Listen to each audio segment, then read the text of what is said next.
Today we are going to have a presentation from Anne-Marie Gloannec.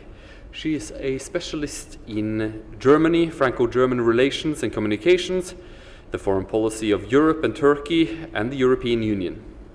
And she is currently a senior research fellow at Sciences Po in Paris and is part of the series transnational project Transatlantic Relations and Comparisons. Professor Gloannec has been publishing widely on a wide range of topics. She's most famous for her work on Germany. She has in recent years switched her attention to a topic that is close to the heart of Norwegian scholars and public, namely the politics of energy. She's here to talk to us today on the topic and the title of the presentation, Liberalism at Bay, Economic Interdependence in the Wider Europe. And I understand the core of this talk will be about the European gas markets. Professor Gloannec, the floor is yours.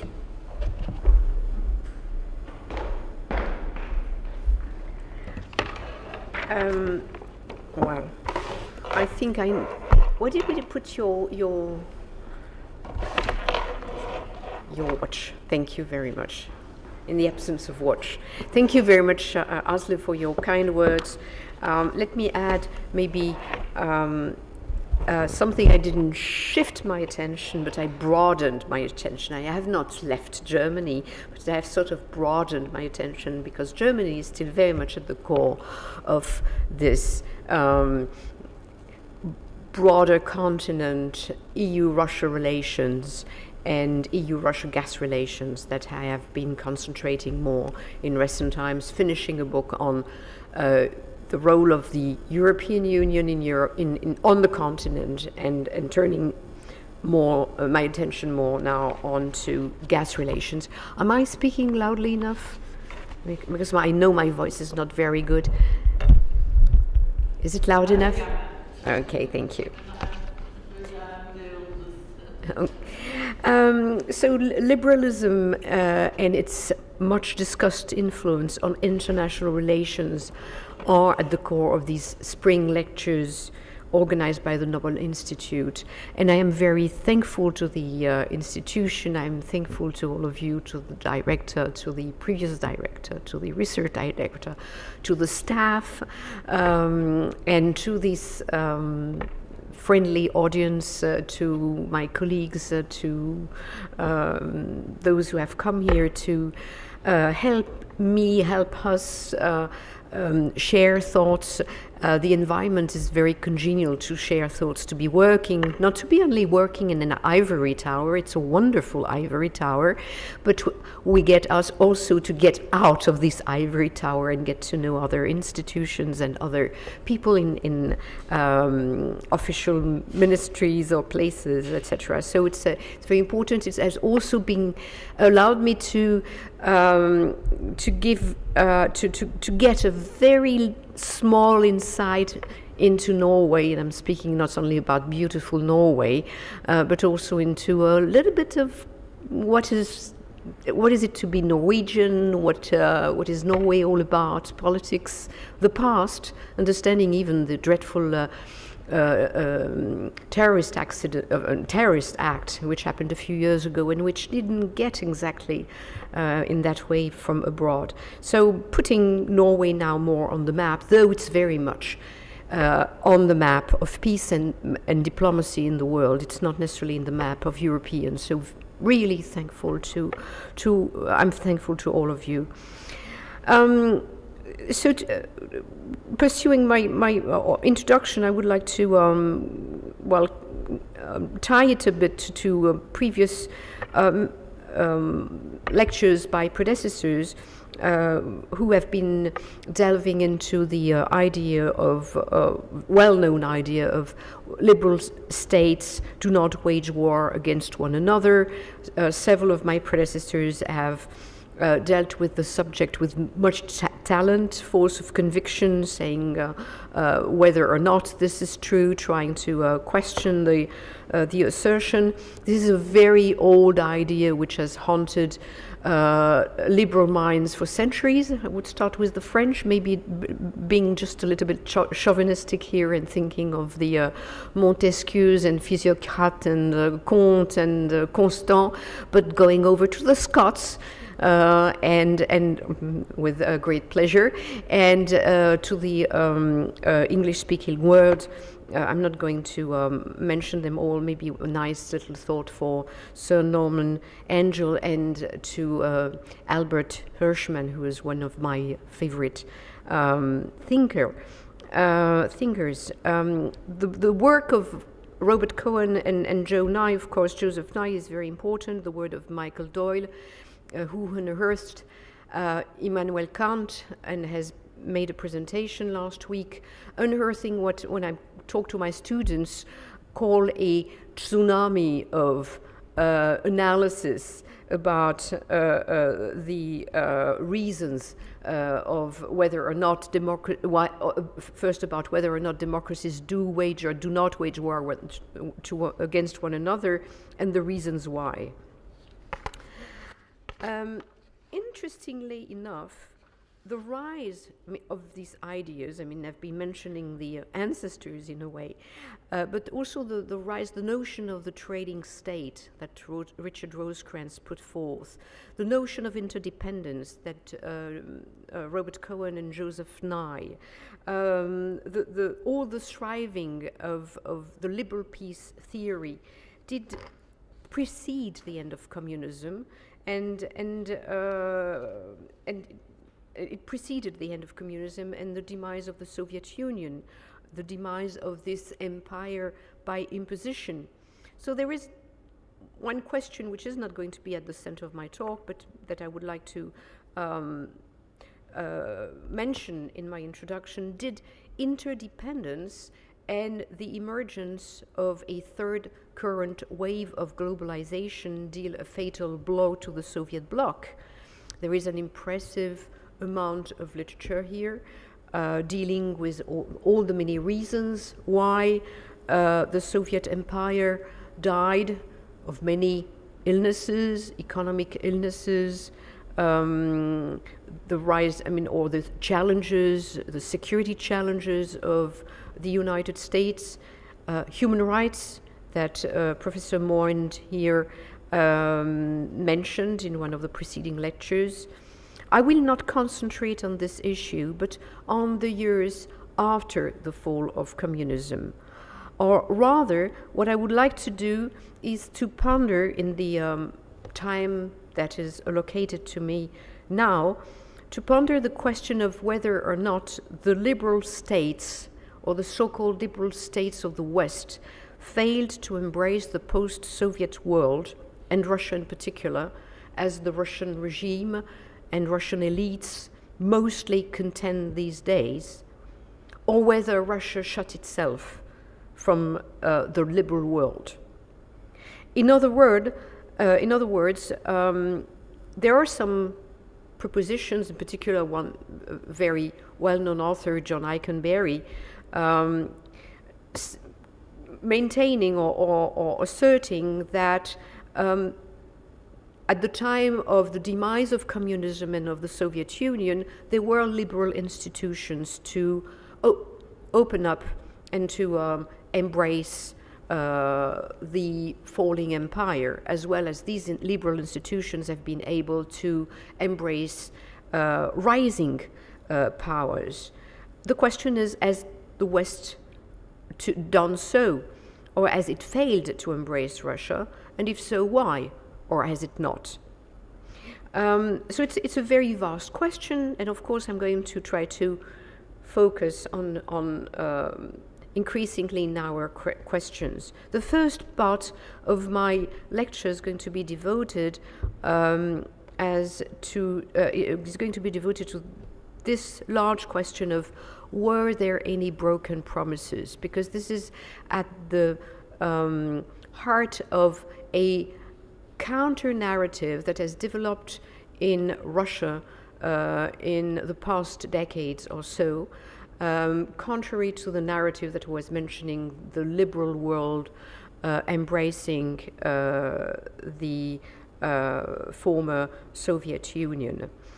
I will mostly deal with the European Union for two reasons. Not that I do not consider the United States as primary.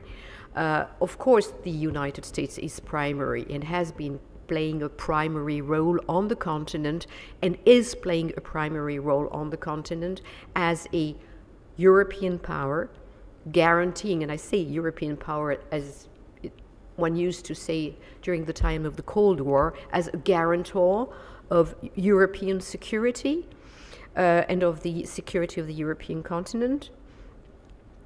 But I'm concentrating on the EU because this is what I know best. First reason. Second reason also because, well, it's the EU and Russia that share a continent. The problem is close to our borders. We share borders. You share borders. We share borders, right? You Norwegians, we EU, all of us share a number of borders with Russia in very many ways, including minorities, including very many things. So how do we deal with Russia? And in the second part of the lecture, I will focus more on the Russia-EU gas relation, trying to go beyond the narrative or behind the narrative and to underline what has been the structure of EU-Russia relations in that particular area and what it tells us about Russia coming or not into the liberal world, being embraced or not, and wanting or not to be embraced by the liberal world. So the narrative, one could call it the narrative of a battle of words, a battle of worlds, the myth of broken promises. There is a discourse here that has taken prominence in the past decade as about the fact that Russia has been humiliated in the post-1989 and post-1991 years. And this deserves a particular attention as it weighs heavily on the relations between Russia and the West at large. And at the core of this narrative of humiliation lies the so-called quote-unquote broken promises that Germans and Americans and Germans, I would have said first and foremost, supposedly made not to enlarge NATO. And here the Russian regime has created a powerful narrative of Western lies and violations of promises. We have, on the one hand, a narrative, well, the question is, rather, before going into the details, we have a question: did George W.H. Bush, his Secretary of State, James Baker III, and the German Chancellor, then Helmut Kohl, extend to the Russian leaders the verbal promise not to expand NATO or to deploy NATO troops beyond the pre-1989 demarcation lines? It's not exactly the same, as we will see, expand NATO and deploy NATO troops. The answer to the question is very clear and very ambiguous. You're going to be a bit puzzled by my statement, which sounds contradictory, but this is the conclusion I came to. It's ambiguous. Well, Mikhail Gorbachev himself is very ambiguous. Adrian Pop and I, yesterday, we were sharing a number of documents about what he said exactly. And in his memoirs, he was very ambiguous, but he has very clearly denied the fact that there was negotiations over NATO expansion in an interview which was given last year to a Russian journal, Russian behind the headlines, I think. So There are a number of discussions. Some politicians, civil servants, academics in the United States in particular contend that the West has broken promises. I could quote Jack Matlock, the former American ambassador in Russia, McFaul, the former British ambassador in Russia, Roderick Braithwaite, etc. They are academics, Marie-Élise Sarraute and others. But also, on the other hand, you have also prominent politicians and prominent diplomats who have underlined the fact that the question was never raised. And it was never raised because at the time of Germany's reunification, it couldn't be raised. The only question that was discussed at the time was the question of deployment of or not of NATO troops towards in Eastern Germany. This is an argument that a number of people have made. Gilles Andréani, for instance, in a very subtle article which was published in Survival a few years ago. Some diplomats like Wolfgang Ischinger, for instance, also underlined the fact that Russia might have been able, could have had the opportunity to voice discontent a number of times when discussing with NATO the Partnership for Peace, the 1997 NATO-Russia agreement, etc., etc. What I want to head towards is a couple of remarks here. The first one is that we have a heated debate in the West, especially in the United States, but also in Europe, in particular in Germany, concerning whether or not promises were broken, concerning enlargement, the impact of enlargement on Russia's perceptions and policies, and what we should have anticipated, whether it was reasonable or not to enlarge, and to still enlarge even if troops were not deployed. Whereas in Russia, the debate has been more and more suppressed. So you have a strong and very important controversy in the West among politicians and academics, but in the East, in Russia, the debate has been suppressed and the narrative is one of humiliation. I will come back to it just a little bit later. Secondly, something which is very important, the Western allies and the United States first and foremost had to make a very inconvenient choice. That is to say that they had, on the one hand, to be very wary of not humiliating a vanquished power. And by the way, the Americans, but especially the Germans, were very concerned about it, and were very concerned. The talk at the time was, we should not create a new Weimar. That was the important slogan, or the important element in the political discourse, especially in Germany at the time. I remind you that the German government paid quite a large sum of money for Russian troops to go back to their countries, paying for their withdrawal, for building houses, etc., etc., and for many things. So let's not create a new Weimar. And we didn't always do that. I will talk of other things a little bit later, but I will just remind you that the Europeans were quite stupid. The EU Europeans were quite stupid when they offered Russia an ENP, European Neighborhood Policy. I mean, you don't offer Russia to be part of the neighborhood policy. Russia is not a neighbor of the EU. As a former empire, it's part of the continent. The EU could be very well Russia's neighbor.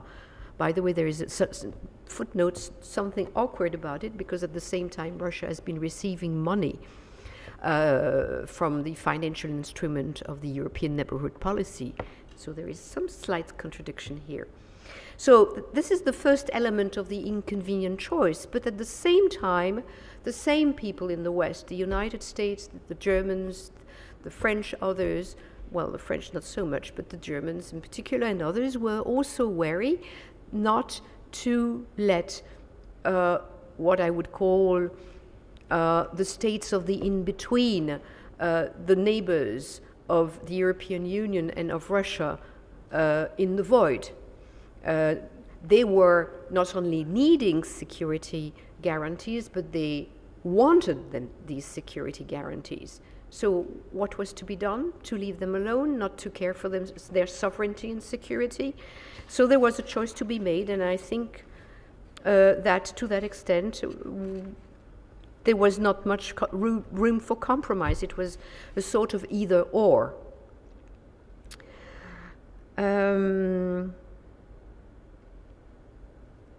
So I'm just trying to get the thread again. So here, security guarantees for Central and Eastern Europe, and NATO was not was enlarged, but troops were not deployed up to recently. So we might very well contend that physically Russia has not been threatened by NATO's successive waves of enlargement. Yet at the same time, and this is the part of the Russian narrative that has some basis for it, it cannot be denied that successive American administrations and EU governments took successive unilateral steps, from the strikes against Serbia in 1999 to, one could say, the unilateral recognition of Kosovo in 2008, though here there were a number of years spent to try to take the Russians, to negotiate with them, in particular under the leadership of a German ambassador. One could mention Washington's withdrawal from the ABM, Anti-Ballistic Missile Treaty, in 2002 in order to facilitate the deployment of missile defense capabilities on the old continent, supposed to be directed against Iraq, but discussions with Russia were not very comprehensive. One could mention, of course, the war against the Saddam Hussein regime and the decapitation of the Gaddafi's regime here in 2011, which was probably taking the resolution 1972 too far. I mean, protection of populations, did that require, we could have a discussion on that, did that require the decapitation of Gaddafi's regime? Politically, probably. Military, there was the fog of war, but this involved a decisive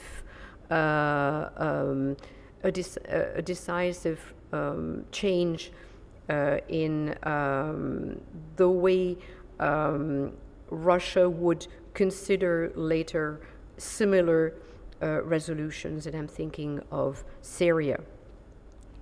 In any case, this unilateral actions bolstered the Russian government's argument that their country had been left out of security arrangements. So on the one hand, the West was supposed to be trying to embrace Russia, but on the other hand, there were measures that were unilaterally taken. Though it is true that never did a Russian government offer a serious blueprint, a counter proposal to devise a security arrangement spanning the whole continent. No Russian government made any meaningful effort to redress the balance by peaceful means to what was perceived as an asymmetry to the benefit of the West. Sometimes displeasure was mentioned. A counter-proposal was put on the table at a very wrong time, 2008, before the war against Georgia and just after the war against Georgia in 2009, to invent a new security arrangement that would be pan-European, but that was far too vague and it smacked also of the traditional Russian Soviet behavior of trying to drive a wedge between the United States and the European continent.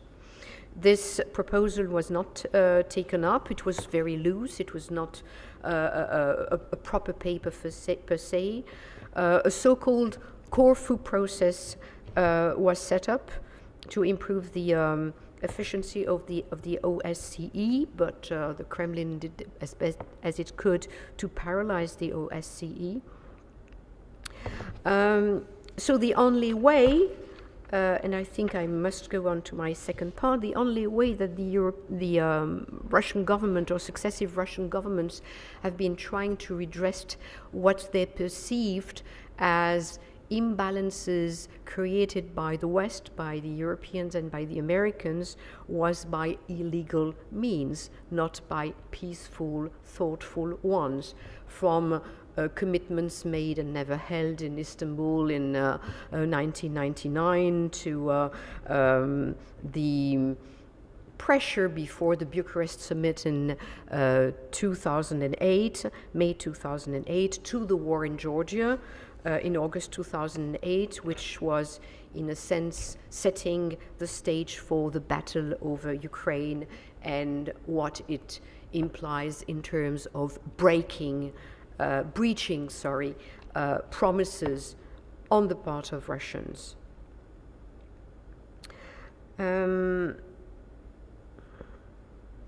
Which leads me to my second part. What is behind this battle of narratives, which I have not only described but tried to analyze? What is behind this different views of the world? Who, in other words, who is devising or who has been devising the rules of the games? Do we have only to do with Western devised rules, or have Russian governments being also trying to devise rules in their own ways? And this is where I'm coming to the Russian EU gas structure, to analyze what has been the EU-Russia gas structure behind the relationship. Trade, and going back to the introduction, does trade assuage relations? Sometimes some people contend gas has never been used as a weapon. There has been no gas ever cut off in EU-Russia relations. At first sight, yes, but the picture is far more complicated than that. So to look at EU-Russia gas relations allows us to look beyond and behind contending narratives. EU-Russia gas relations are very specific because they are limited in time and space. They are limited in time because you can really date them back from the end of the 1960s, early 1970s, when the first bilateral treaties were signed between the Soviet Union and the Soviet Energy Ministry on the one hand, Austria, Germany, Italy on the other. So there is a date to be put on there. And it's very limited in terms of area, of space, because you have had mostly so far, though it is changing now, and I will come back to this in my conclusion, it is mostly a regional market with a buyer linked to, or buyers linked to sellers through pipelines, which are planned well in advance and are fixed, of course, though liquid natural gas is changing the game. But in any case, you have had for quite a number of years a very specific time frame and space defining EU-Russia gas relations. The EU and Russia are very dissimilar entities, of course. I just remind you that we have on the one hand a Russia which is, I will call it, I'm not munching my words, authoritarian, arbitrary, predatory one-man regime. This is the way I think I could describe it, and I'm basing also my analysis on a number of studies, including that of many Russians themselves. Vladimir Putin has been using Gazprom as a cash machine. This is something that two former energy ministers of the first administration of Vladimir Putin, one was assassinated this year, the other one is still living, Boris Nemtsov and Vladimir Milov, and they describe this very carefully. Though there have been some changes in the monopoly of Gazprom, but this would lead us too far. Foreign companies are hardly allowed to own shares in Russian companies. There is one German company owning share in Gazprom, and I think it hovers around 3%, which is not a hell of it's not a big amount, right? So it's very difficult for foreign companies to invest in Russia. I'll come back to this later. They cannot transport gas in Russia, which is one of the reasons in particular why the Russian government has pulled out of the Energy Charter Treaty, which it had signed but never ratified, and it pulled it out of it in 2009. By the way, Norway has never ratified the Energy Treaty, but Norway is a completely different type of animal. The rule of law is very limited. Arbitrariness rules. So we have a very imperfect system, and I would certainly not call it a market. But we don't have a market in the EU either. We have in the EU a multi-tiered system. Multi-tiered, maybe I'm tired, but it's a well, maybe it's tired too. I hope it's gonna survive the coming days. Well, it's a multi-tiered system, and there are many actors in the case of the EU. This is the main difference between the EU and Russia. In Russia, we have a very limited, small number of people who are taking decisions. In the EU, we are talking about EU institutions, the role of the Commission that I'm going to detail a little bit later because it is very important, in spite of ideas about the Commission's and tendency to look at it in a derogatory way, though not everybody. So EU institutions, the Commission, the Council, 28 member states, which is a lot, a number of companies, very many companies, and I'm going to detail them a little bit, leaving consumer organizations aside, and I think they do play a role, but they play more a role on the price side, also maybe on the side of climate change, but less so in terms of security, and certainly not in the area of political relations. But we have very, very many actors, and it's not a perfect system, so I'll call it a failed market. It's not an imperfect system, not so much because it is a multi-tiered decision-making process, but because of the many fractures or divisions or fragmentations that the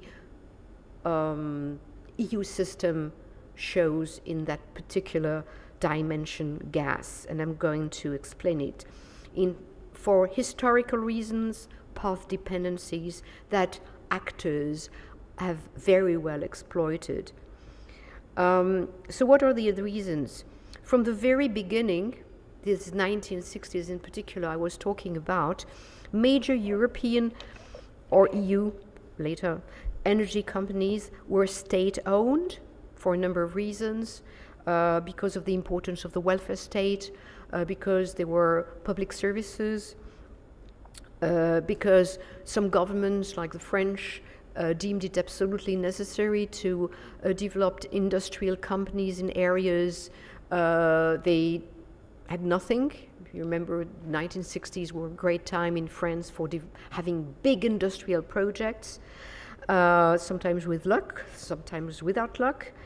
So there were many reasons, and it's the same in this country, by the way, with a number of state-owned companies, now Statoil, partly state-owned, because of these many dimensions, because of the importance of these companies for the states, and still now in terms of employment, in terms of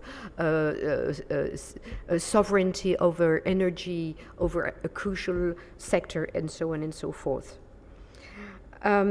As the wave of liberalization struck Europe over the Atlantic, over the Channel, the Commission started having more power, or having some power, in devising an energy policy.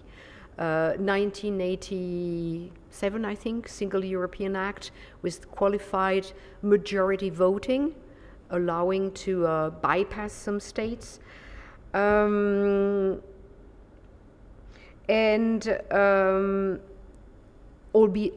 the Commission started devising an energy policy, but states were striking back.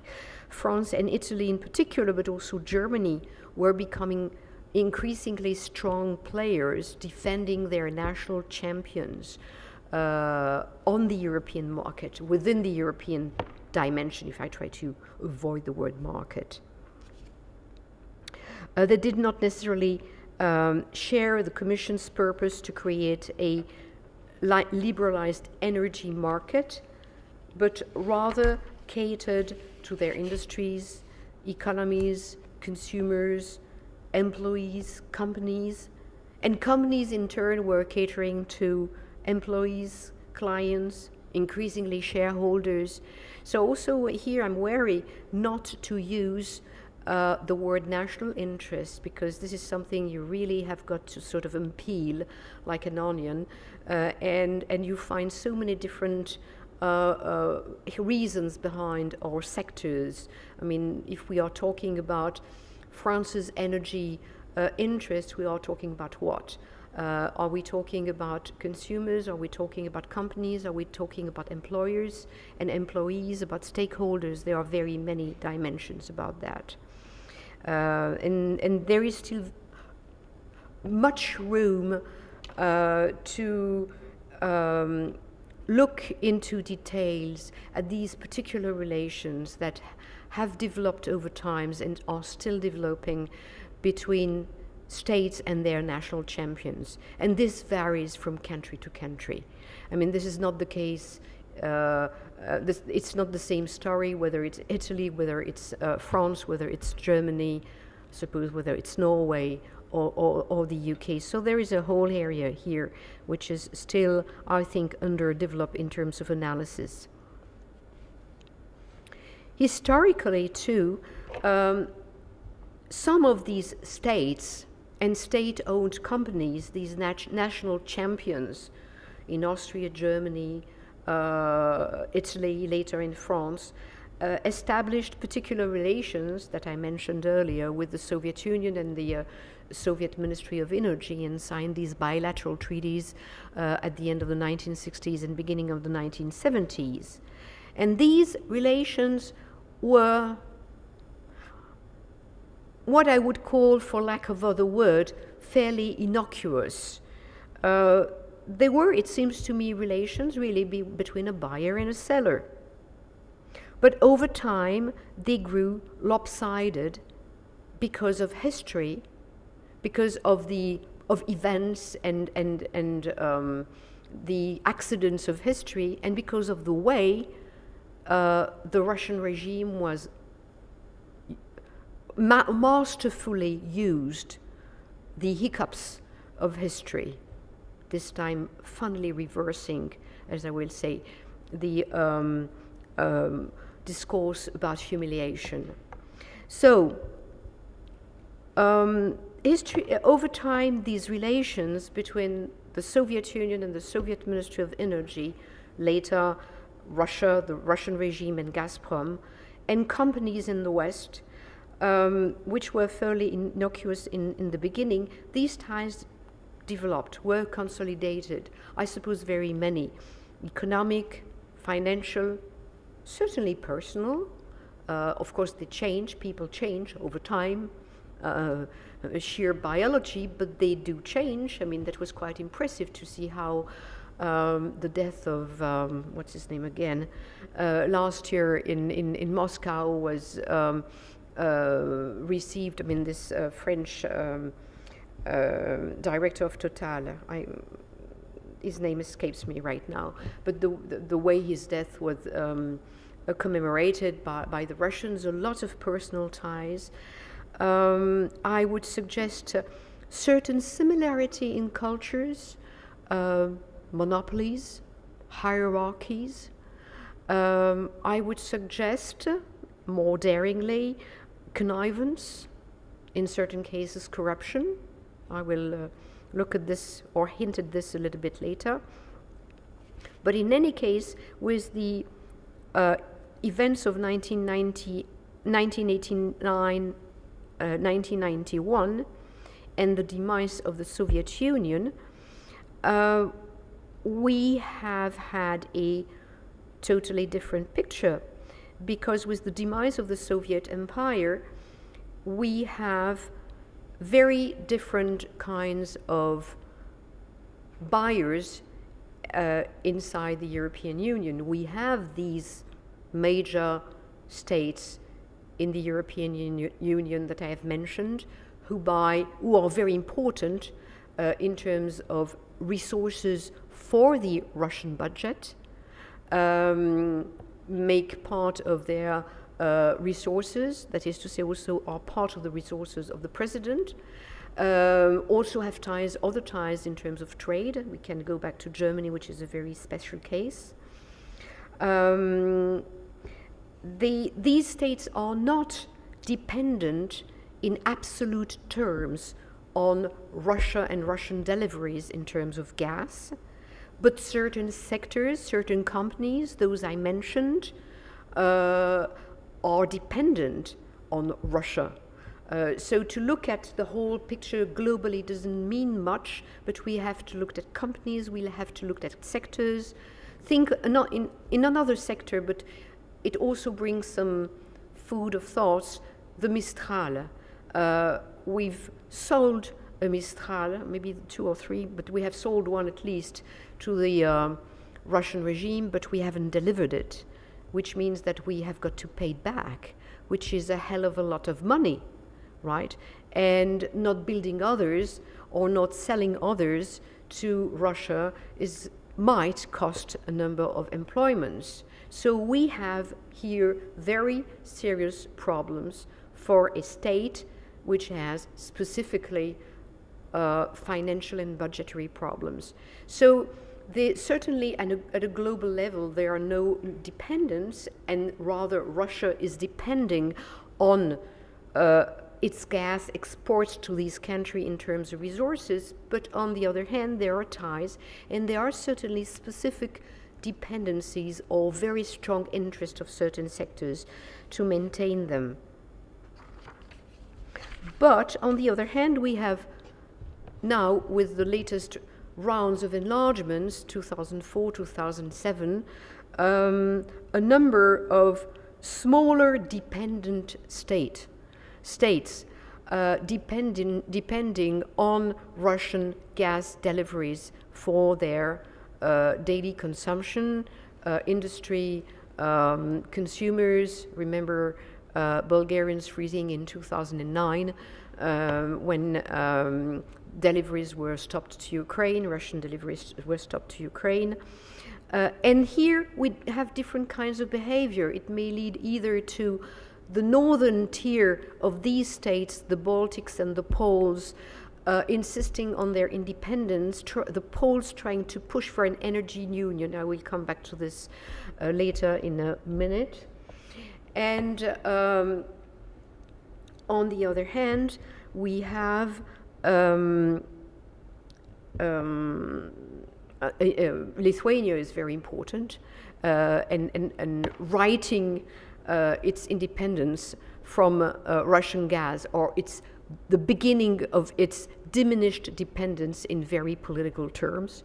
And on the other hand, we have governments, I'm not sure we can say countries, but at least governments, which try to cultivate their dependency. And here I can make a reference to David Snyder in this conference on clientelism a few weeks ago, when he offered a precise definition of clientelism in exchange of economic, monetary returns, legal, illegal. For instance, Viktor Orban's Hungary. We could also name Bulgaria. Cyprus is certainly a case in question, but it must, I think, weigh also on the way we deal with the Brexit problem, because what about the relations between Greece and Russia in this respect? I mean, there is certainly a kind of loop here to be looked at. So we have a completely what I call lopsided structure, which is fragmented, and which has fragmented what was already fragmented in the EU, this very multi-tiered system, right?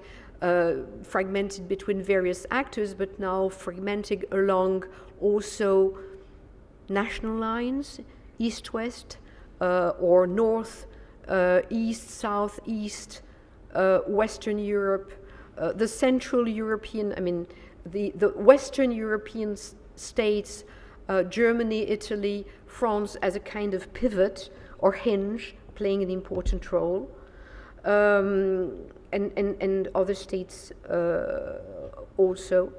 So we have a very complicated picture, getting more and more complicated. And of course, what has become even more complicated is that agency is playing a role within this framework I just described.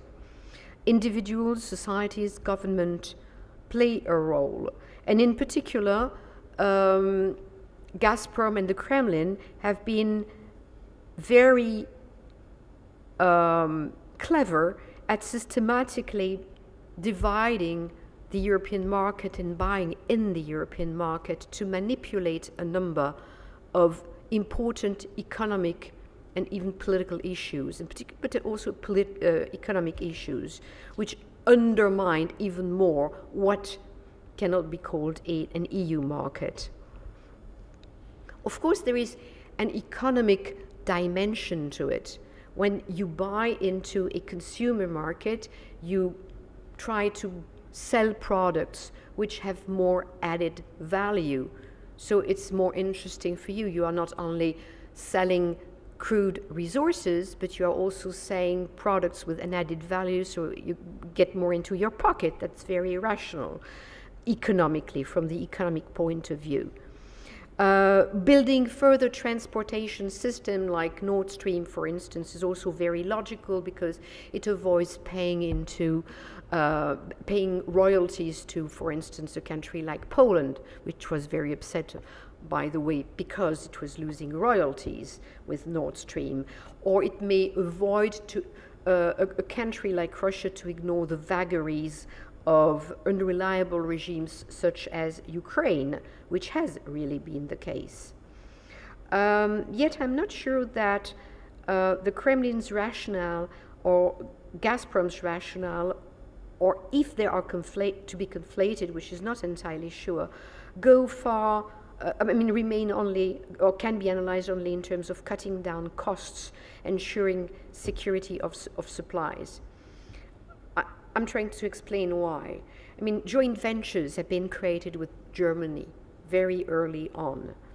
Gazprom has owned and owns shares in gas hubs. This means what? I mean, it has knowledge of how the price is fixed in Europe. It can manipulate the quantity of gas which gas hubs puts on the market, which also has an influence on prices and on deliveries that Russians may provide or not.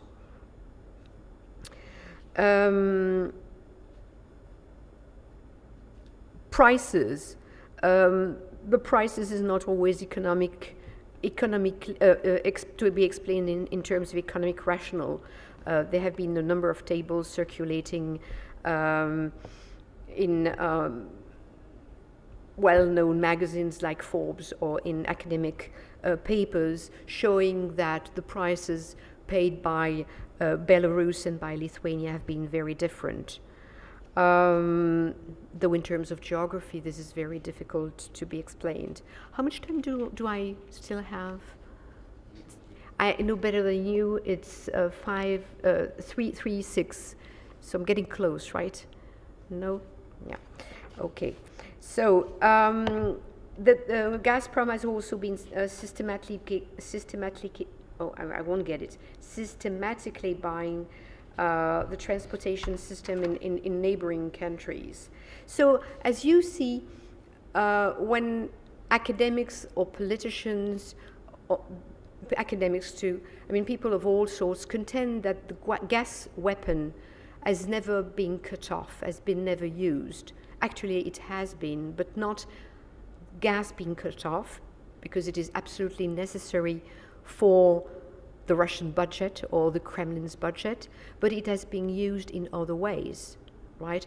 To coerce prices, to coerce countries, to manipulate prices, to change the rules of the game within the European Union, or and I'm going to give you a number of examples, very specific examples concerning the European Union.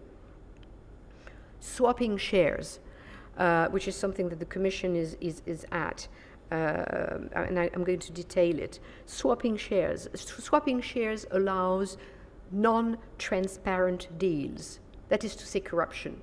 The corruption I was mentioning earlier. There are examples of it, swapping shares between Gazprom and some well-known Austrian company concerning a Hungarian company without the knowledge of the government involved, that is to say the Hungarian government. This is very annoying for a government and for the European Union, right? So it is a policy of influence that the Russian regime has been trying to develop because of the vagaries of history and geography, and through a very clever tactic of manipulating, entering the market, entering the EU space. Since the 1980s, the Commission has been extremely clever. The European Commission has been very good at trying to use the instrument it has to break this game, to break the policy that the Russian regime has been pursuing. What has it done? The Commission has been favoring competition, breaking up in particular the national monopolies of national champions on the European market, sometimes cleverly, sometimes with less success. It has barred, it is trying to impose legal tenders, and this is very important because legal tenders runs against swapping shares and runs against corruption. One very good example, and an example of the success of the European Union, has been to look into the absence of legal tender, the contract given by the Bulgarian government to Gazprom, which led the Russian president to give up South Stream at the end of last year, which is quite a success from the point of view of heeding the rules of the game within the European Union. Other examples that the EU has been trying to enforce: third-party access, very important, meaning that a country that receives gas from Russia has to be able to resell this gas, and this is the reason why gas from Slovakia went to Ukraine this winter, Russian gas actually. So I'm going gradually to a close here. The European Commission is trying to get more power. It has difficulty to get more power in devising a European market, an energy union, as it is called, because European states are trying to strike back. The states I was mentioning earlier, those that have national champions, whereas smaller dependent states like Poland or Lithuania are trying, on the contrary, to strike alliances with the Commission. So there are very interesting plays here at game. These smaller or less major states trying to strike alliances with the European Commission to push for an energy union that may or may not come. I'm just going to finish with a number of remarks. The first one is that we have two evolving systems on the continent, two evolving systems sharing a continent in that particular area, but maybe I think we can enlarge it. I call, on purpose, I use the neutral word system because, again, I'm adamant when I'm saying it's not a market. We cannot talk about a Russian market, of course, but we cannot talk about an EU market either. I'm using the geographical term on purpose. These two systems are very different in nature. One is much more fluid, is much more open, is much more also open to manipulation from outside, but the Commission has tools here to answer. It's very complex, very complicated. It's glacier, as one colleague of Pernille Rieker said yesterday, goes at a glacial pace. It's very slow. The other one is much more opaque. But, and I'm going to bring in another element here, is that the power relation may be evolving. And it may be evolving for a number of reasons. And this is where I'm coming at, and this will be I'm coming towards the last sentences in conclusion. It is evolving not only because the Commission has instruments, but also because the picture, the overall picture, is extremely complex.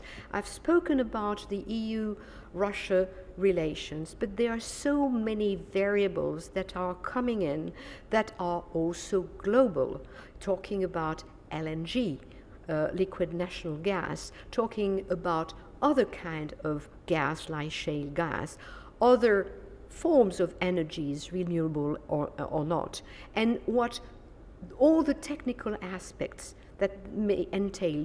For instance, does interconnection within Europe, which is probably coming for very good practical, technological, economic reasons, and so on and so forth.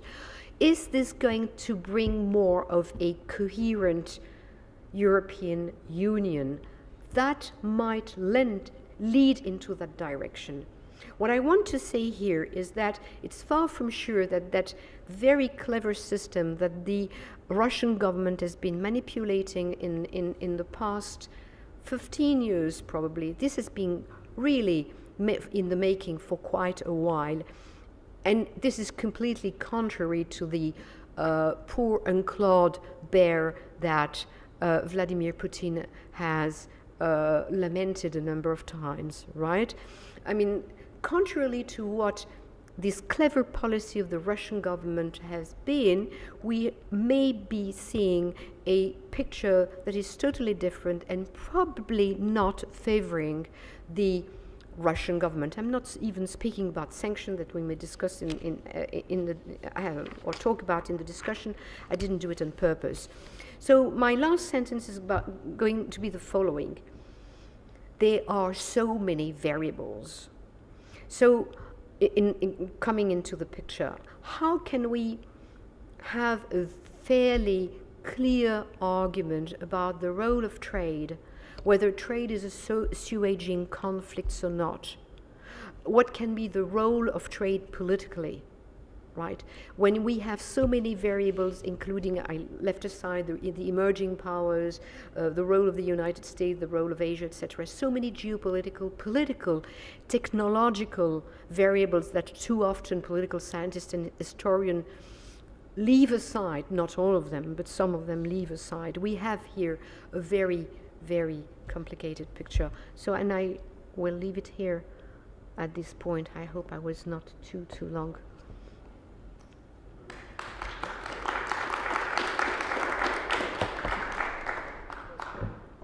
will then take a 5-minute recess and then come back for questions and answers. Thank you. Yes. Thank you very much for a stimulating talk. I see your talk falling into two parts. One being the expansion of the liberal order, which we in Europe tend to see as essentially benign in the Eikenberry school. And you contrasted this by Russian perceptions, where this liberal expansion might be contrived to be less than benign, at least from a Russian perspective. And then you break it, you venture into the question of especially gas. One question I'm left with after having listened to your talk and understood the rationale behind your talk is that Europe, through the EU, is currently engaged in a pretty far-ranging sanctions regime vis-à-vis Russia concerning the conflict in Ukraine. And as you pointed out, the Mistral class carriers from France have been put on hold. Norway, we're not exporting oil and gas equipment technology to the Russians. And yet, gas, who would be the most effective weapon from the Russian side, I would imagine, has not been used. Would you care to comment on that? Yes, and I'm going to look at both ways, I mean, both sides. First, of the sanctions that have not been taken, there has been no sanctions, against Vladimir Putin himself, but people close to him, but not him. So trying to be very careful, those sanctions which pertain to gas are those which deal with technology, future drilling into deep water, that kind of thing. So there is a kind of restraint also from the part of the Westerners, if I may say. Well, yes, Westerners. On the other hand, gas is not being used by the Russians. The Russian authorities, again, I try to be, I don't always use this when I talk, but I try to be very precise and say regime. Gas is absolutely necessary. It's a necessary commodity because it makes up such a big part of the budget, and probably it's very useful for Vladimir Putin to maintain his power in many ways, to maintain a certain standard of living, though it is falling in the case of very many in Russia, and to maintain also a clan around him. So gas as such as is not being used as a weapon. It's not because I think of reliability or security. I think it's because of interests. In the case of Russia, not wanting to deprive oneself of a two-edged instrument, just as the West may be wary of not going too far to the core, of hurting the core of the relationship. Thank you. Then there's a question from Adrian Popp, also a visiting fellow here at the Nobel Institute. Thank you, Anne-Marie, for this informative and comprehensive presentation. Since we discussed about the issue of the broken promises, I will not tell anything about this. Can you speak a little bit louder, Adrian, yes. please? I would refer also on the issue of gas. You pointed out in your presentation that the EU market is fragmented along many lines, supranational, national, and also transnational. And also, if you add to this picture the issue of uneven dependency of EU member states on Russian imports, and on the other hand, this policy of Russia is through Gazprom inducing divisiveness in EU, What will be your assessment on the real prospects of implementing this rather bold concept of EU energy union, which was put forward by former Prime Minister of Poland, Donald Tusk, and later on President of European Council?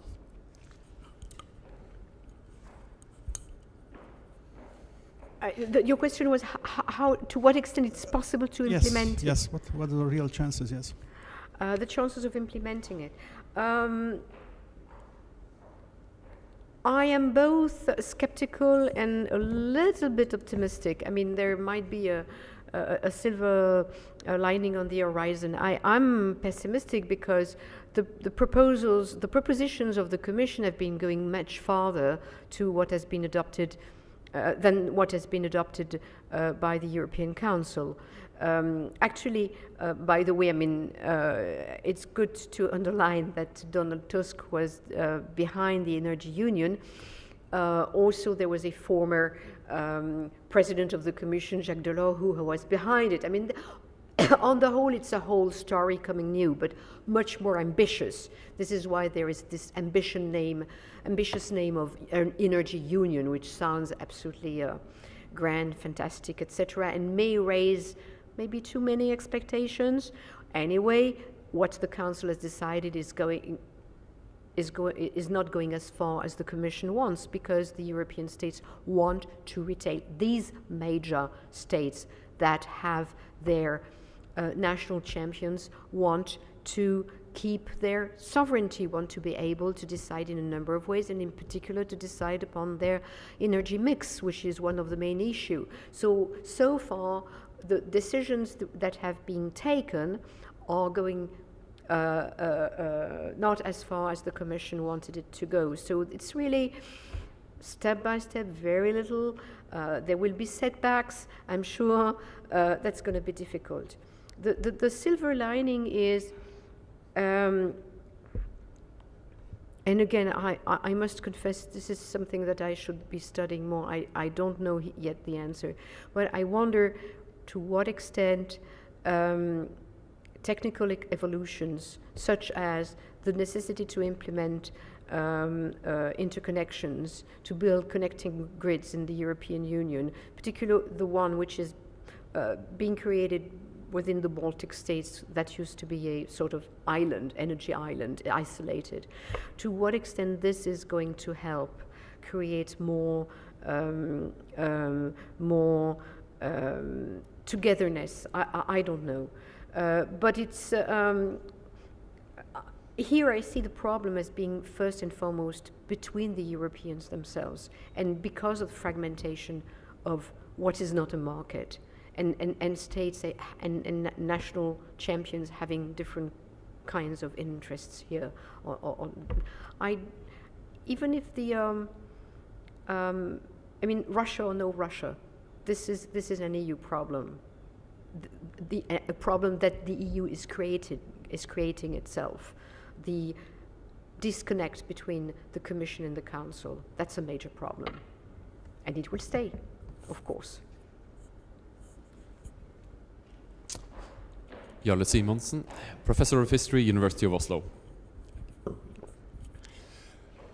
Can I come back to the NATO expansion question? The negotiations in 1990 for Power Plus 2. What are the latest news about, what do you know now about the Russian position during those negotiations? Did the Russian delegation raise the question of a guarantee against NATO expansion? I've not heard about it. And if they did not, why not? We've heard different guesses, answers to that question, ranging from Gorbachev's illusionary belief in a European house to simple neglect, paralysis, and confusion on the Russian side. Now, what is your opinion? Okay. From what I read from sorry, not this one, Mikhail Gorbachev, is that the question was not raised. I mean, this is what he says is very clear here. I mean, from the interview from last year, the question was not raised.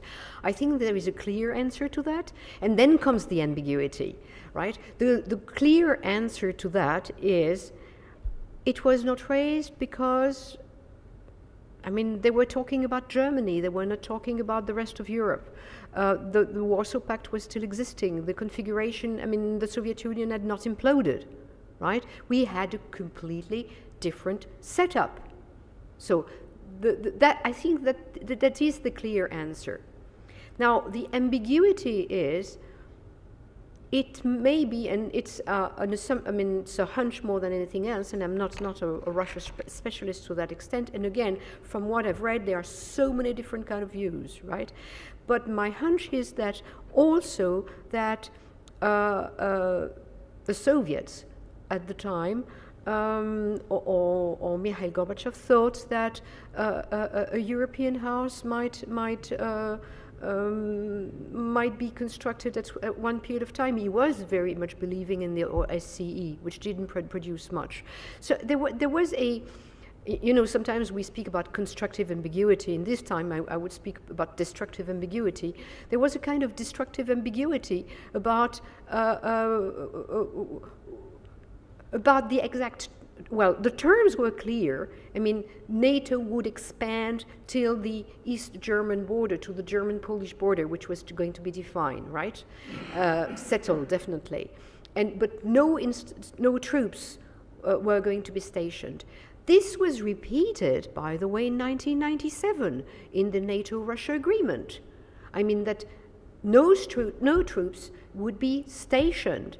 But NATO enlargement was not forbidden at the time. So there was, in that sense, an opportunity, and this is something which has been pointed at very clearly by Wolfgang Ischinger in one paper he wrote, I think in January, in Internationale Politik, saying very clearly, why didn't they talk about it in 1997? If they were so upset about it, they could have, you know, said something else, but that was not mentioned. So there might have been a sort of talking oneself into there is no problem, they didn't use the opportunities which was on the table later on.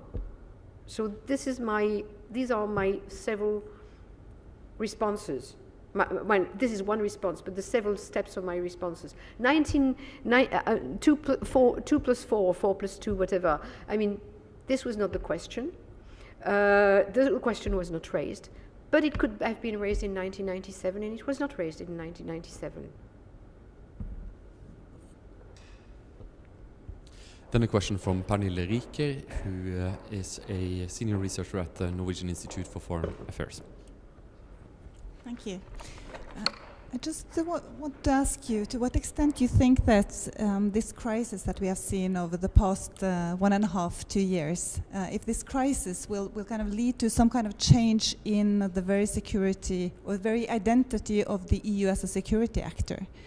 Because it has very much been based on the interdependence and the relationship between integration and security, and of course continued with the enlargement process and the neighborhood policy.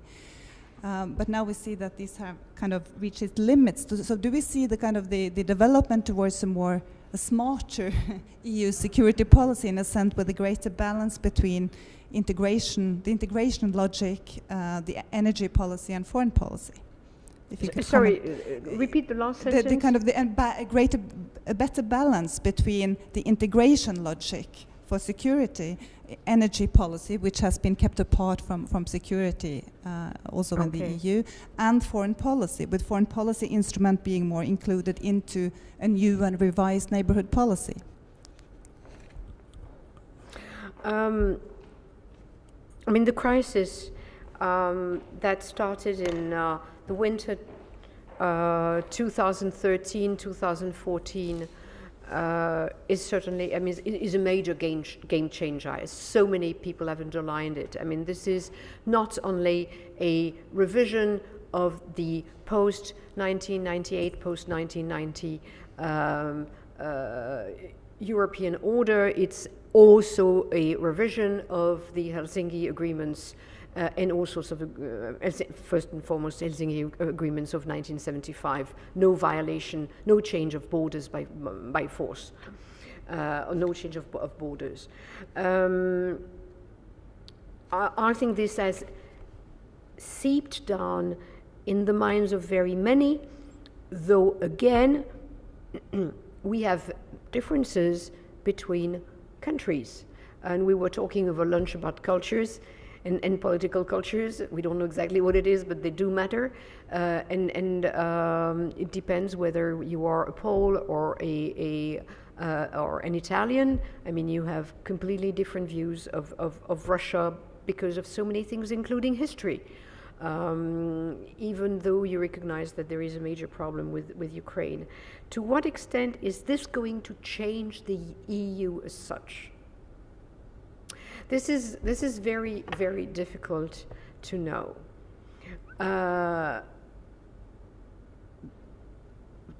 I'm trying to think loudly. There are so many challenges coming at the same time. It starts with Grexit and Brexit, though I think probably Brexit is the lesser problems because eventually I'm optimistic the Brits are going to stay in the European Union.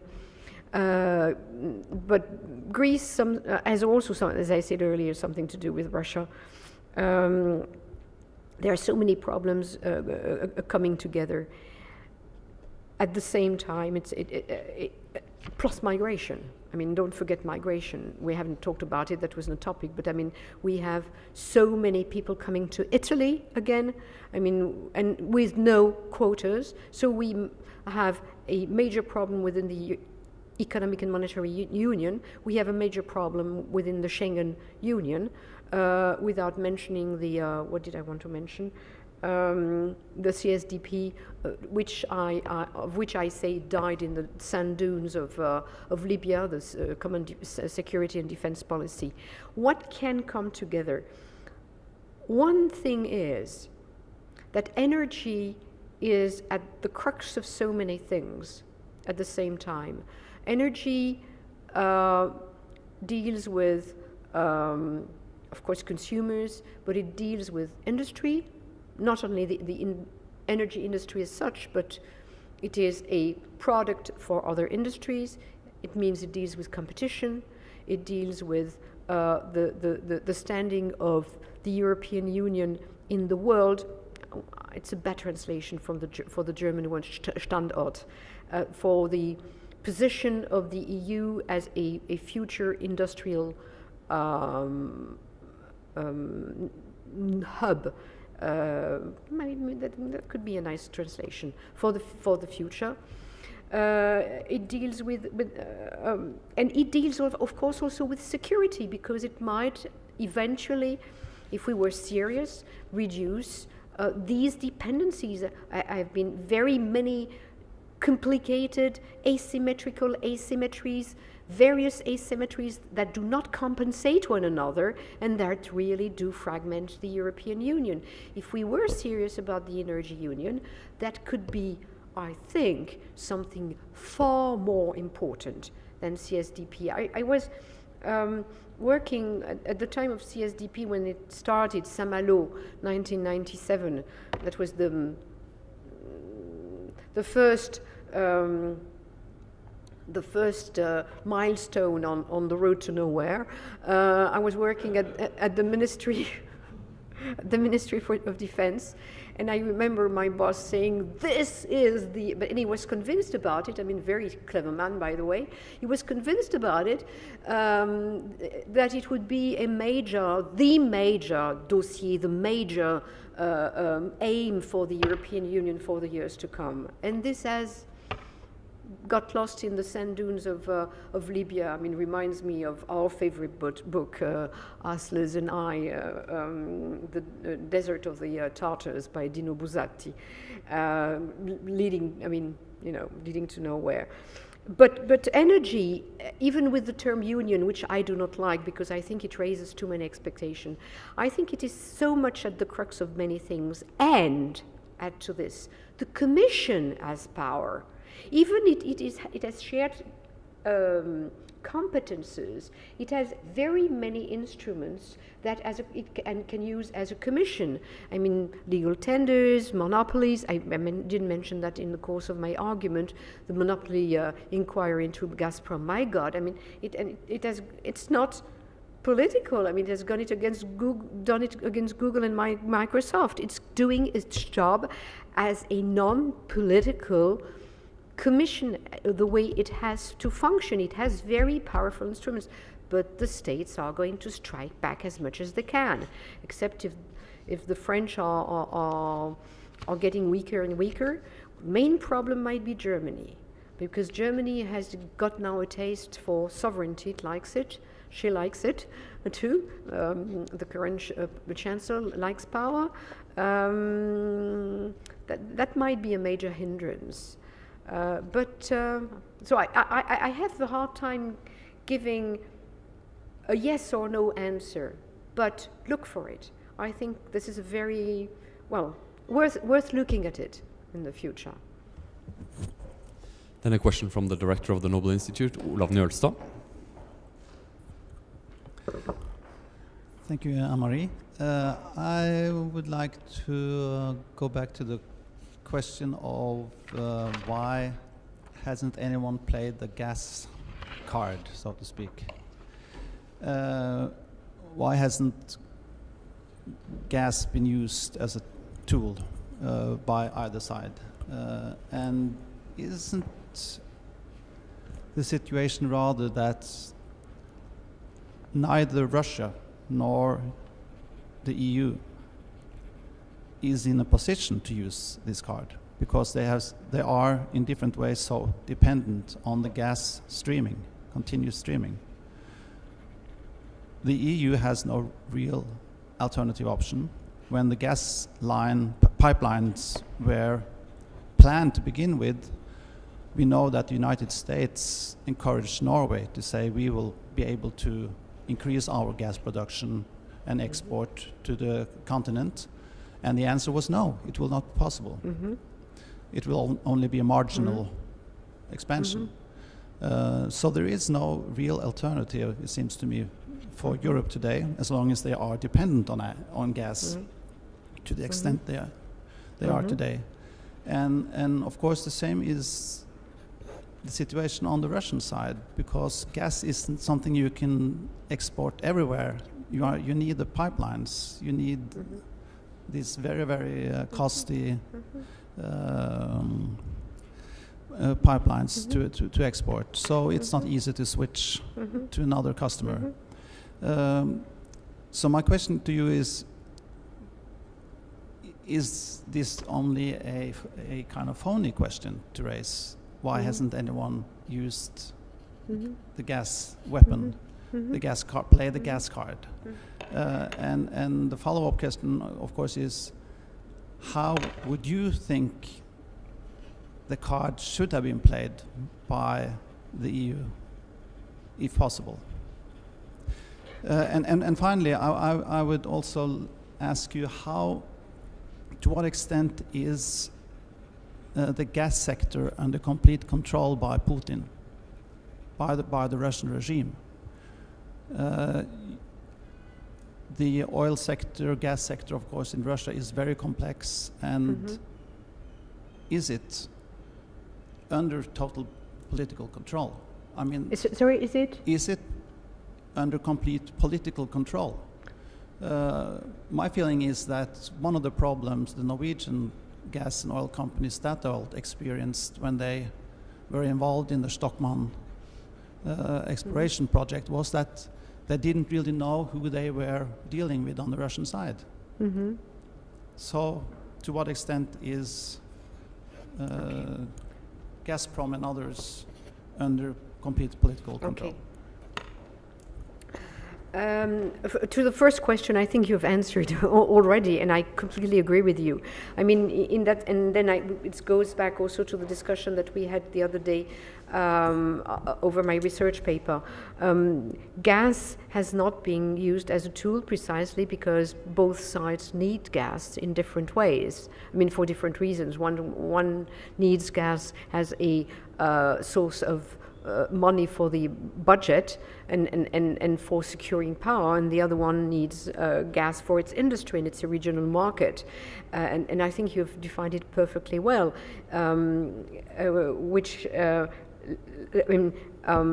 stepping in and changing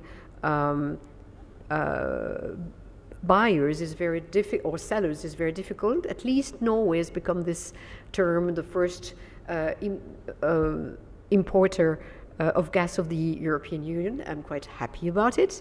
Congratulations to all of us. I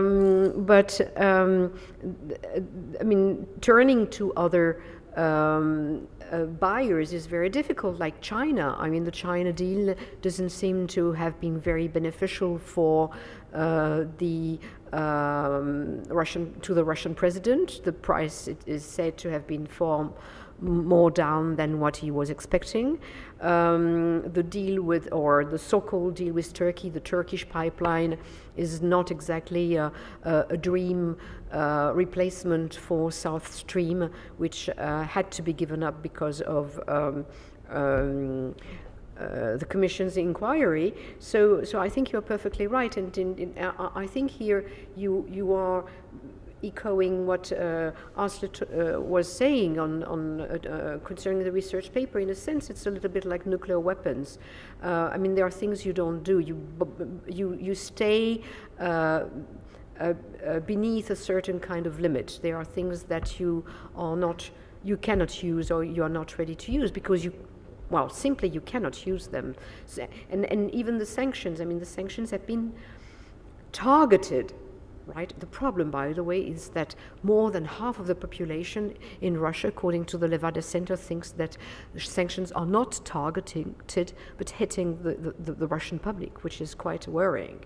So I think here there is really something to be cleared out in the lecture, and in my thoughts, when I develop them. I think I'm quite thankful for these remarks. I don't think I can answer the second question, whether this is under complete control or not. Some people, I mean, these former energy ministers I was mentioning, I mean, who resigned, say no, but after all, they were energy ministers in the year 2000, in 2002, so which is quite far away, turning both opponents to Vladimir Putin's control. On the other hand, the information they published on the subject in 2008 and 2009 is not so long ago. I would offer a third suggestion to the yes and no. I like in between these gray shades, which is that these evolutions that we have I have mentioned in very, very last part, I mean, in the end, in the conclusion, that is to say, all these variables that are coming in, which are so complex, some of which are technological, and I certainly do not master them, but there are so many variables here that, I mean, they can be game changer. I mean, mention has been made that Stockmann was far too complicated from the technological point of view. There are very many things here. One question also is, I mean, one remark I could make is, I have been dealing here with, or I have tried to show that gas is not any commodity like other, that it is very much political, but eventually is not the economy coming to strike back and slap the various actors in the face, from Vladimir Putin realizing that after all there are things that are not political and that matter, and that you cannot wave back or send back the waves, as one Danish king over England said. But also on the side of the EU, that these states that have national champions also cannot control everything. And maybe there are evolutions going in the sense of weakening the states, question mark. I mean, weakening political control. Question mark, because I don't have answers so far. But it might be worthwhile really studying further.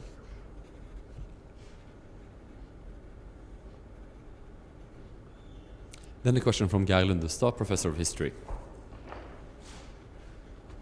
Yes, thank you, Anne-Marie, for an interesting presentation.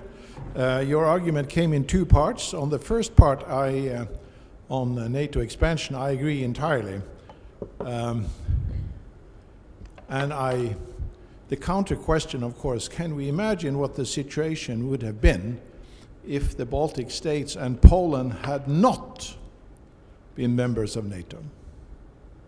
I mean, there are all these prominent intellectuals who were against NATO expansion, but personally I'm utterly convinced that with the underlying sphere of interest elements in Russian thinking, the situation would have been far worse if we had not had NATO expansion. I think the most interesting part in all this, which we didn't hear anything about, is really President Mitterrand, who had very strange ideas about what was going to happen once the Cold War was over. You didn't say a word about this. Yeah. Personally, I would have liked to hear more, but we have very limited time. Okay. My second comment goes to the other part of your presentation, the energy part. Most interesting, but I think you need to kind of resolve the balance in your argument, because there were three different elements in your presentation. Element one was, which you came back to kind of occasionally, was that mutual dependence cannot be used. Gas cannot be used. It's too blunt an instrument. But then argument two was really that, yes, of course, the Russians have used it time and again, so it is being used, although not in its extreme form. And argument three was that there are so many factors involved in all this that it's hard to tell or to say anything of importance really about the subject, certainly in the future. What is the third point? Sorry, the third point? You came back to this, yeah, that there are so many factors involved in the entire energy question that it's almost impossible to say anything at all about, and certainly about the future. Okay. Mitterrand. I would like to start with an anecdote, though I know time is running short, but I think this anecdote is very revealing. When in 1967, Mitterrand was at the time head of SFIO, the predecessor of the French Socialist Party. French Socialist Party always morph into other, French parties always morph into other parties and get other names. Well, he went, I think, in the summer or August or September 1967 to Prague, Czechoslovakia, and he praised Novotny, full of praise. A few months later, Novotny had disappeared from the surface of the political scene, right? I think this encapsulates very well a difficulty to understand, not things that may happen and you don't know, but you could already know that since that 1965 there were things happening in Czechoslovakia, right? Yugoslavia, same thing. I mean, populations rising, you know, never heard of that. Population rising, so he had a fixed map of Europe that he wanted to keep and could not understand that there were movements and social movements and could not understand that reunification was marching on, right? Which is the reason why he went to the GDR in, I think it was November, December 1989, sorry. So this total lack of understanding, that's my answer, right? So he could not grasp the yearning of people, right? My your second question, thank you. Mutual independence, no mutual dependence, but yes, the Russians have tried, but too many factors. Well, let's change a little bit 1 and 2. I said that's true that there is a lot of mutual dependence, but what the Russian regime has been trying to do is to use the gaps and holes and fragmentations and asymmetries in this mutual dependence. So it's not exactly, the picture I made was more complicated. I mean, trying to drive a wedge between this and that, and they were lucky enough. I mean, it was fabulous using the imploding empire to drive wedges in the European Union. Chapeau, great. What about the Claude Bear? Well, my conclusion is probably shaky here, and I would like to, I mean, I cannot predict the future. There are things I should study more on that point. Future will tell. No, I have to do more work here. And then the final question for today, Professor David Ekblad from Tufts University. Marie, thank you for a very interesting presentation. And I just wanted to ask a question about the nuclear option as it's been framed. That these two sides will not play this card because it is so dangerous. And there have been other cases in history where once one side begins to press on the energy question, the other side feels compelled. I mean, it becomes a casus belli, right? And we've talked a lot about Russia finding the holes in the European front, if you will, and maneuvering very adroitly. And some of that's been helped by some of these global elements you've talked about, that global energy markets have been more inflexible, and I think have let Russia in the past play very effectively. But I wanted to turn that you see the European efforts, from the way you discuss them, you cast them in a very positive light to create an energy union.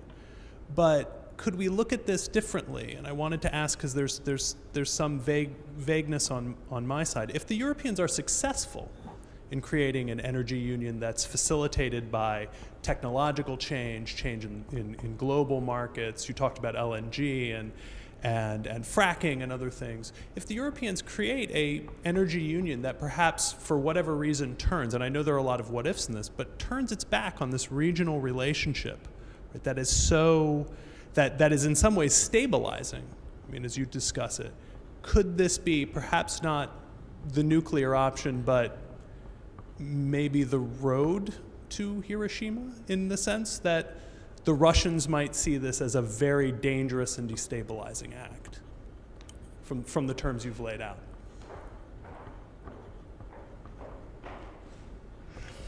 Oh, it's yeah.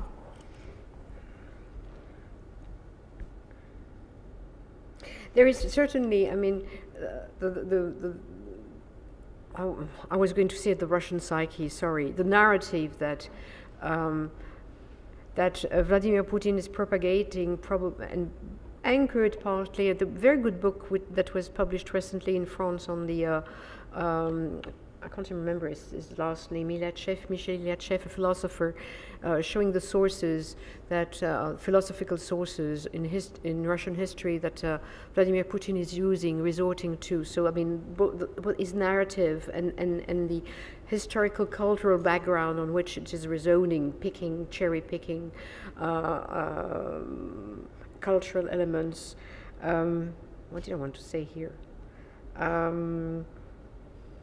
Of both power and weakness, which is a very dangerous mix. I mean, the power and the recurrent desire also put forth by the Soviet Union of being recognized as a superpower, etc., and the desire to be recognized, and probably the mistake we made. I think we should have been being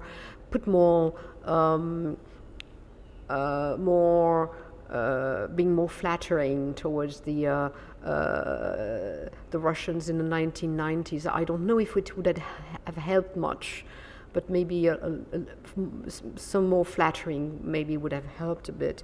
But this mix of power and weakness at the same time, and Putin does not ignore these weaknesses, because in some of his speeches he has mentioned of demographic decline, and so there are different kinds of tones: military might, demographic decline, and all sorts of various things. So I don't know what could trigger that. If it could be the European Union sort of sailing towards the global world and leaving Russia alone on the continent. Well, there is a number of other cases like this. If you think, for instance, what's the future of Turkey currently? Currently, the future. What can be the future of Turkey, judging it at its current policy? Turkey was trying to build these connections, neo-Ottoman, whatever you want to call it, but this interconnection with its hinterland and others. Now it's kind of cut off, right? Israel, has a kind of small but difficult relations. So you have a number of states in the world that have difficulties. There was this wonderful book by Lilia Shevtsova, called Lonely Planet. I think she borrows the name from the guidebook, right? Lonely Planet tells volumes. It's not her last book; it's a previous book, but it says something about. There is something weird about me too. I have a passion for reading foreign policy and security strategies. Right?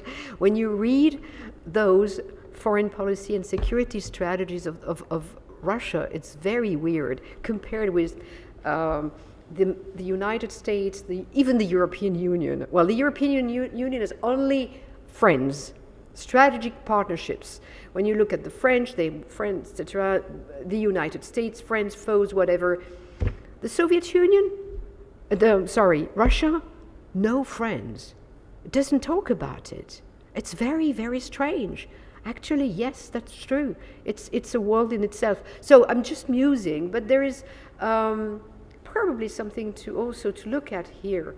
I don't know if the European will manage with their energy union. I'm wary. There are so many challenges currently. You're wary too, or confident?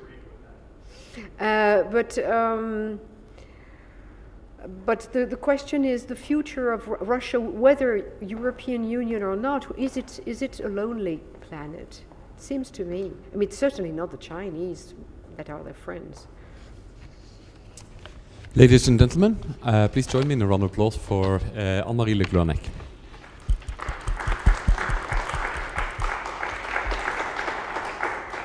And thank you to all of you, very, very kind, exclusive, nice, friendly assistants. Thank you.